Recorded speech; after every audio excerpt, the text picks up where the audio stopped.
언론이 대상이 누구냐에 따라서 비판의 수위가 너무 다른 것 같아요. 최근에 이재명 아내분 관련해서 또 그 법카 때문에 또 경기도청을 압수수색 들어갔더라고요. 그래서 경기도 그 누구죠? 경기도 김동연 지사가 예. 기자가 이런 질문을 했어요. 이 여사 리스크 털고 갈 생각 없느냐.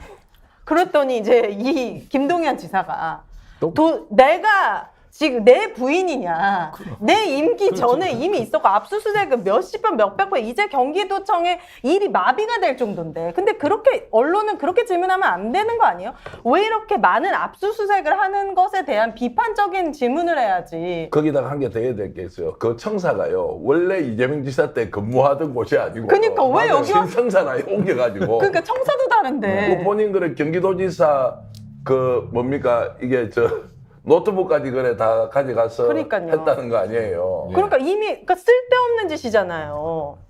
왜 이렇게 대상이 누구냐에 따라서 언론들은 비판의 수위가 다른. 김정숙 여사 보십시오. 그 인도 행사 그거 불었지. 불었지. 그 영국 거였고 뭐 12.5파운드 2만 원짜리였는데 그 까르띠에 거다. 몇 억 거다 하면서 언론들이 막 너 국고에 반납해라. 세금으로 그렇게 고가 옷 입어도 되느냐. 옷값 다 공개하라. 난리가 났더만요. 그 당시에. 제가 한 말씀도 못하면요. 사실 언론이 조중동이든 보수 언론이든 뭐 또 중도 성향의 언론이든 이런 문제 다루지 않습니까? 그러면 대통령이 저는 좋은 길로, 옳은 길로, 바른 길로 갈 수 있다고 봐요. 네. 이게 잘못됐으면 잘못됐고 다음에 대통령 임기 끝나면 사법 처리 받겠습니다. 법적 책임 지겠습니다. 라고 하면서 조기에 넘어갈 수 있고 그러면서 동시에 언론 윤리상 문제가 있다. 함정처리 아니냐 이렇게 해서 해결을 해야 되잖아요. 저는 조중동이 나서가지고 이런 거 몇 번만 이야기를 하면 저는 바로 잡을 수 있다고 생각하고요. 왜 지금 언론이 나쁘냐고 하면 이 정권이 명확하게 잘못된 길로 가고 있는데 그런데. 이거를 권력이라는 이유 때문에 묵인하고 방조하고 사실은 심하게 하면 지원을 해버리잖아요. 그럼 이게 나라를 원래 이렇게 만드는 게 언론사들의 목표였습니까? 자기들 입에 풀칠하고 먹고 살기 위해서 국가로부터 대기업으로부터 지방자치단체로부터 광고비 받는 거 다 좋은데 대통령 부부가 이런 정도의 행동을 하는데도 아무 소리 안 하고 좋은 도충고도 하지 않고 있어서 네. 나라를 절단내고 있는데 언론이 동조한다, 방조한다, 오히려 그 문제 제기를 하는 놈을 욕을 한다? 이게 진짜 언론이 할 일이냐? 너무하다 이게. 맞아요. 오죽하면 지금 이 순간에도 김건희 여사 명품백 문제를 우리만 다룹니까? 대한민국으로 아무도 안 다뤄요. 그 현재 대한민국의 여당은 국민의 힘이 아니고 캐비넷의 힘이에요. 캐비넷의 힘, 검찰 캐비넷의 힘이 실제 여당이기 때문에, 네. 그러니까 우리나라 언론들이 특히 이제 거대 언론, 메이저 언론, 그리고 무엇보다도 이제 4억 가진 언론들이 가장 두려워하는 거는 검찰 캐비넷이죠. 네, 4억까지. 그러니까 이제 저는 뭐 검찰 조사도 받아보고 뭐 받아보신 분도 계시겠지만 어찌됐든 없습니다. 여기 누구 있어요? 검찰 조사 아니, 받아보세요. 아니, 경찰 조사 받고 아, 있어요. 경찰. 저는 받아봤어. 네. 아, 진짜요? 아니 그러니까 네네. 이게 보면요, 진짜 만들어지더라고요. 정말 만들어지고. 어떤 게 만들어져요? 아니 그냥 죄가 만들어져요. 만들어지고 네. 그냥 우기고 구형 세게 때리고. 어? 2023년도인데 그렇다는 겁니까? 그럼요. 군사정부 아니 시대 그러니까 또 오죽했으면 아까도 이재명 지사에 관련돼서 법카 사용 관련돼서 네. 또 압수수색이 들어오는 게 말이 돼요? 아, 그놈의 그 소고기 먹고 그 원희룡 씨는 오마카세로 30명 들어가지도 않는데 30명끼리 먹었다고 했는데 그거 아무도 압수수색 수사도 진행 안 하잖아요. 그러니까 너무 이제, 편파적이에요. 예, 그리고 또 대통령실도 이제 그런 걸 아는 거죠. 지금 온갖 이슈들이 다 묻혔잖아요.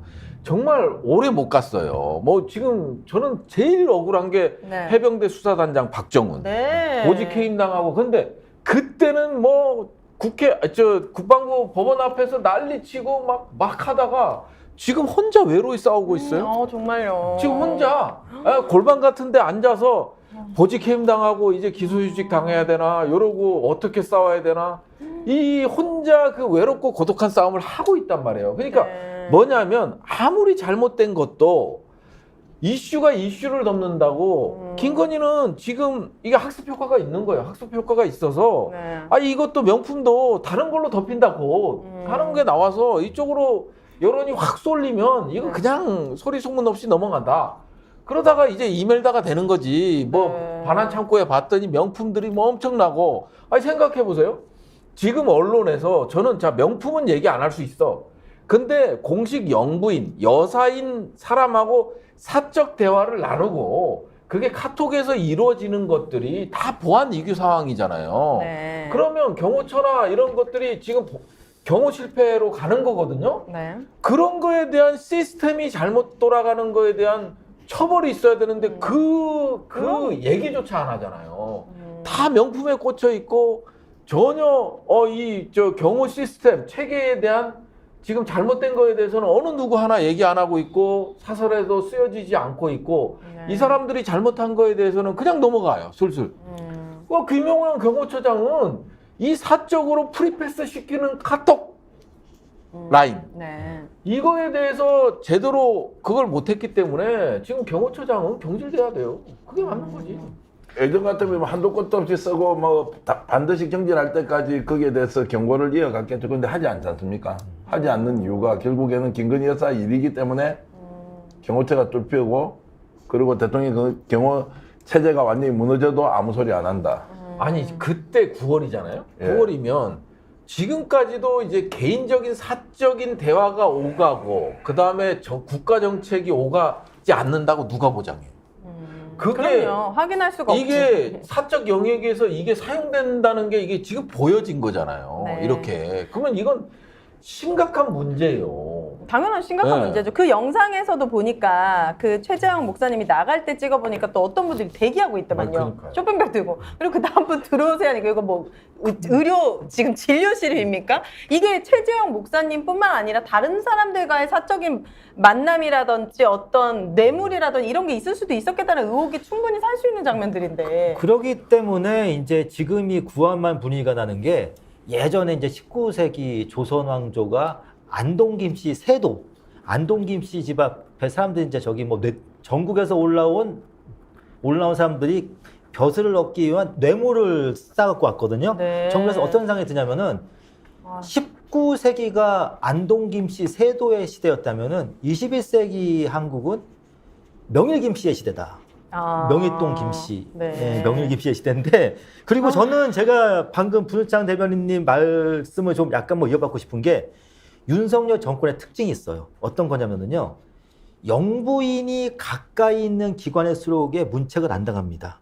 그래서 저는 지금 현재 당은 여하튼 김기현 대표가 네. 윤석열 대통령의 리모트 컨트롤을 받아서 관리하고 있지만은 저는 용산 대통령실은 김건희 여사 직할 체제 같아요. 김건희 직할 체제인데 그러다 보니까 요번에 이제 엑스포 유치 실패한 다음에 어떤 얘기가 나왔냐면은 박진 외교부 장관을 문책해야 된다는 소리가 나왔거든요. 경질론이 나왔는데 네. 물론 저는 박진을 굉장히 안 좋아합니다. 박진 안 좋아하지만은 정말 문책을 받아야 될 사람은요. 그 현재 윤석열 정권을 말아먹고 있는 두 가지 집단이 있습니다.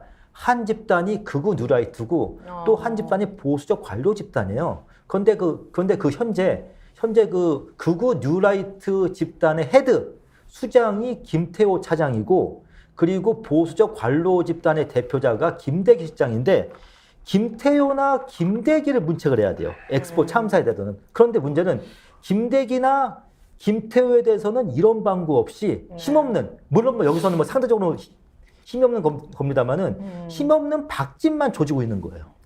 힘없는 박진만 정부에 있는. 지난주에 우리가 방송하면서 그 이제 진행자께서 우리 오윤혜 대표가 네. 서울의 봄 방송 봤습니까? 저 영화를 봤습니까? 그랬지 않습니까? 네, 서울의 봄이요. 예, 네. 서울의 봄 이제 저도 주말에 봤는데요. 네.